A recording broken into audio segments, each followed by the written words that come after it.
Halo, selamat datang. Hari ini kita akan membahas fenomena menarik dalam fisika material, yaitu difraksi sinar X. Pernahkah Anda bertanya-tanya bagaimana kita bisa mengetahui susunan atom dalam suatu kristal? Jawabannya terletak pada pola difraksi sinar X yang unik. Seperti yang Anda pernah lihat, pada saat laser ditembakkan ke cermin satu arah, sinar akan dibelokkan. Sama halnya ketika sinar X mengenai kisi kristal, sinar tersebut akan berbelok dan membentuk pola tertentu. Nah, pertama-tama perlu kalian pahami apa itu difraksi. Difraksi adalah salah satu metode yang sangat unggul dalam memahami apa yang terjadi pada level atomik dari suatu material kristal. Nah, di sini ada beberapa macam difraksi yang dipakai dalam studi material, yaitu ada difraksi sinar X, neutron, dan juga elektron. Yang sering dipakai dari ketiganya yaitu sinar X. Dari ketiga ini, mereka memiliki fokus berinteraksi dengan objek masing-masing, seperti sinar X berinteraksi dengan elektron, neutron berinteraksi dengan inti, dan elektron berinteraksi dengan elektron. Dari difraksi sinar X sendiri, kita dapat mengetahui secara langsung mengenai jarak rata-rata berbidang atom. Nah, selanjutnya, sinar X itu merupakan radiasi elektromagnetik, jadi dia bisa mengalami difraksi seperti yang dialami spektrum cahaya tampak.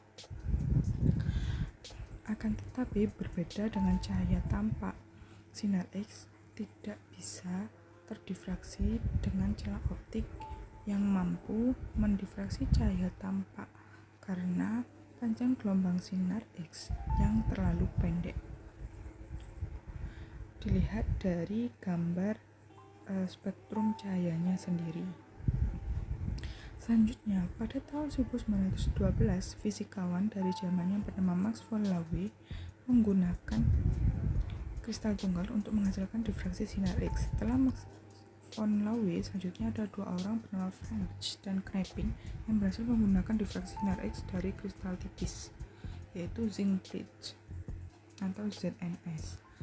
Nah, selanjutnya pada tahun yang sama, William Henry Birch dan William Lawrence Bragg menganggap bahwa kristal dapat dijelaskan sebagai serangkaian bidang-bidang sejajar.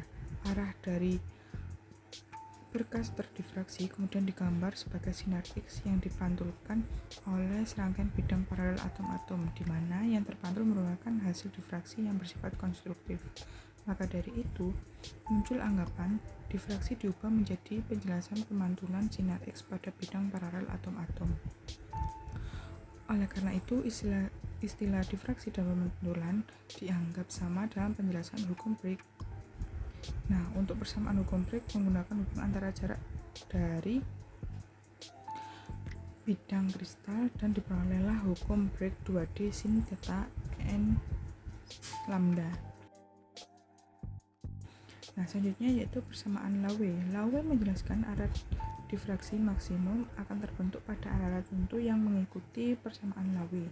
Persamaan ini juga bersesuaian dengan hukum Bragg, sehingga hukum Bragg bisa diturunkan dalam persamaan Laue. Gambar ini menunjukkan hamburan berkas sinar datang pada pusat hamburan A dan B yang terpisah pada jarak R dalam struktur kristal. A dan B adalah atom-atom yang berada dalam struktur kristal. N1 dan N2 adalah vektor satuan sinar datang dan sinar hambur berturut-turut. Nah, garis putus-putus BM tegak lurus dengan berkas sinar datang dan AL tegak lurus dengan berkas sinar hambur. Untuk mencari beda lintasan, kita dapat mengalami persamaan N besar sama dengan N1 dikurangi N2. Berikut adalah persamaan Laue.